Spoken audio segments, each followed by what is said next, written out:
उधर डिम्पल राहुल के साथ बैठकर अपनी टेबल नंबर 8 के पास उस संगीत कला का मजा ले रही थी, लेकिन उसे मालूम नहीं था कि अभी थोड़ी ही देर में उसके मजे को किरकिरा करने के लिए लक्की और साक्षी भी यहाँ पहुँचने वाले थे। जैसे ही लक्की का ऑटो सन एंड मून के गेट के बाहर रुका, उसने पैसे दिए और सीधा होटल के अंदर दाखिल होने के लिए आगे बढ़ने लगा। साक्षी, जो कि उसके उतरने के बाद ऑटो से उतरी थी, होटल के दरवाजे को देखते ही उसके पैर लड़खड़ाने लगे थे।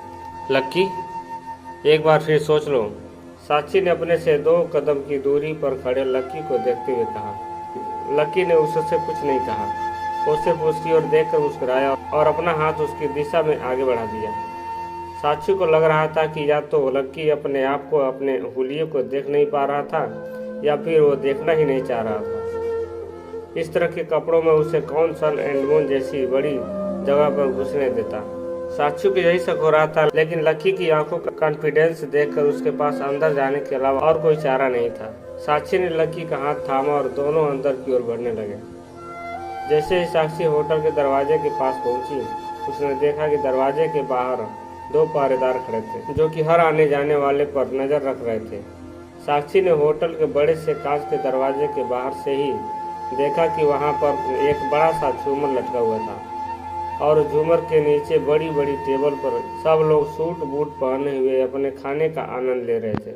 उनके ऐसे कपड़े और ऐसा रहन सहन देखकर साक्षी डर गई। उसने लक्की का हाथ को जोर से दबाया और अपने पैरों को रोक लिया। क्या हुआ? लक्की ने पूछा। मुझे डर लग रहा है लक्की, प्लीज यह ड्रामा बंद करो। तुम्हें भी पता है कि हम लोग यहाँ पर नहीं खा सकते, साक्षी ने कहा। देखो, तुम्हें चिंता करने की जरूरत नहीं है, मैं तुम्हें ट्रीट देने के लिए लाया हूँ ना, तो मेरे ऊपर भरोसा रखो, मैं तुम्हें एम्बैरेस फील नहीं होने दूंगा, लक्की ने कहा और उसका हाथ पकड़कर उसे सीधा होटल के अंदर ले गया। तुम यहीं रुको, मैं जरा वॉशरूम जाकर आता हूँ, लक्की ने होटल के अंदर दाखिल होते ही कहा। सब लोग उन दोनों की ओर ही घूर कर देख रहे थे, राहुल और डिम्पल जो कि उनसे काफी दूर बैठे हुए थे। बस उन दोनों की ही नजर इन दोनों के ऊपर नहीं पड़ी थी। वो अपने खाने में इतने खोए हुए थे कि उन्हें इस चीज से कोई लेना देना ही नहीं था कि कौन सा आ रहा है और कौन सा जा रहा है। नहीं रुको, मैं भी तुम्हारे साथ चलूंगी, साक्षी ने कहा और लक्की के साथ वॉशरूम के लिए निकल गई। जहाँ साक्षी लेडीज वॉशरूम में घुस चुकी थी, वहीं लक्की जेंट्स वॉशरूम में घुस चुका था। थोड़ी देर के बाद लक्की बाहर आया और वो कॉमन एरिया में लगे वॉश बेसिन में अपना हाथ धो रहा था। हाथ धोने के साथ ही लक्की ने जैसे ही शीशे में अपने आप को देखा, उसे कॉमन एरिया में दाखिल होते हुए 2 और लोग नजर आए। लक्की ने गौर से देखा तो पाया कि वो और कोई नहीं बल्कि डिम्पल और राहुल ही थे। लक्की ने देखा कि डिम्पल की गुलाबी ड्रेस के ऊपर सब्जी का दाग लगा हुआ था और राहुल उसके साथ उसका वो दाग धुलवाने के लिए आया था। जैसे ही डिम्पल की नज़र लक्की से मिली, उसने गुस्से में पूछा, तुम यहाँ क्या कर रहे हो? डिम्पल, तुम्हारी ड्रेस को क्या हुआ? लक्की ने उसकी ड्रेस को देखते हुए पूछा। उसने देखा कि उसके ऊपर सब्जी का दाग लगा हुआ था। तुझसे क्या मतलब है कि उसकी ड्रेस में क्या हुआ है?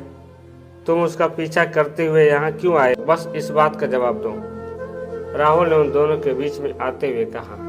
उसे लग रहा था कि लक्की जबरदस्ती डिम्पल के पीछे पड़ा हुआ था।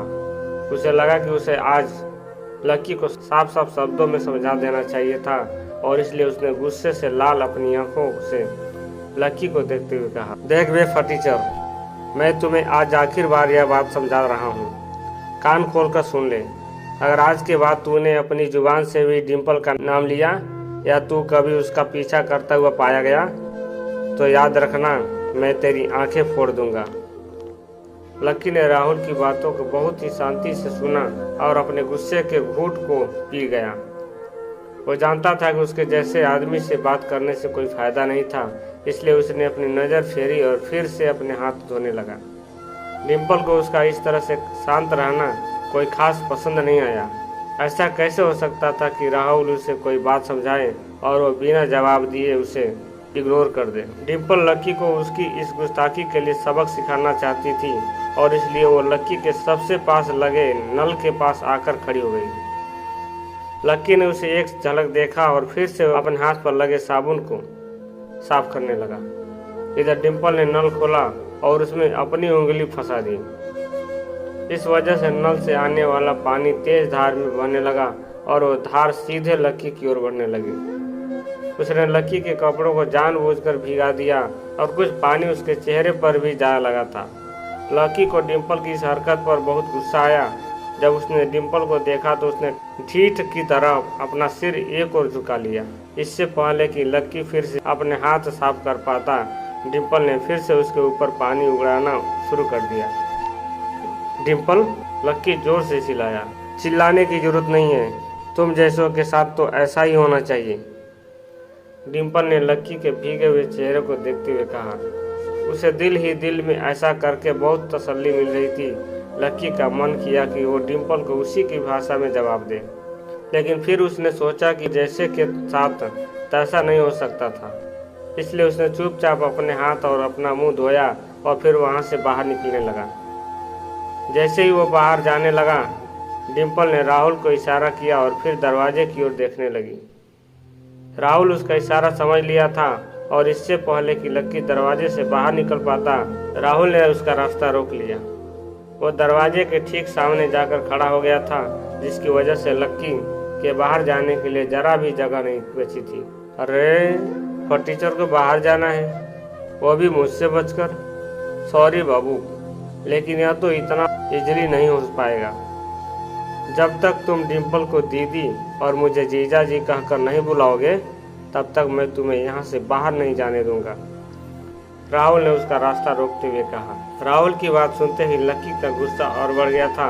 इतने गिरे हुए आदमी के साथ में डिम्पल क्या कर रही थी, लक्की को यह समझ में ही नहीं आ रहा था। उधर पीछे डिम्पल ने जैसे ही राहुल के मुंह से यह बात सुनी, उसे हंसी आ गई और वो लक्की की ओर बढ़ते हुए बोली, तुम मेरा पीछा करते करते इस होटल में आखिर कैसे घुसे? तुम्हें क्या लगता है कि यहाँ कोई भी आ सकता है? अगर इतनी ही डेयरिंग थी तो टेबल बुक करते और कुछ खाने को ऑर्डर करते ना। खाया पिया कुछ है नहीं, उससे पहले ही हाथ धोने के लिए आ गए।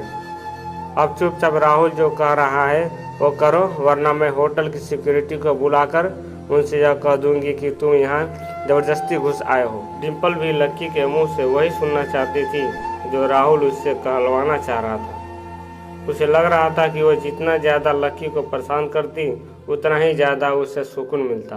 और उसे हर उस दिन के लिए लक्की को परेशान करना चाहती थी जिस दिन लक्की ने उसे बस में घुमाया था या फिर किसी सड़क के ढाबे पर खाना खिलाया था। अब आगे क्या होने वाला था?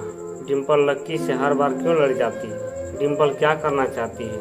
क्या लक्की डिम्पल को दी और राहुल को जीजा जी बोलेगा? आपको क्या लगता है, क्या होंगे इन सब सवालों का जवाब? कमेंट बॉक्स में कमेंट करके ज़रूर बताएं और सभी सवालों का जवाब पाने के लिए सुनते रहें Insta millionaire APSY story channel पर।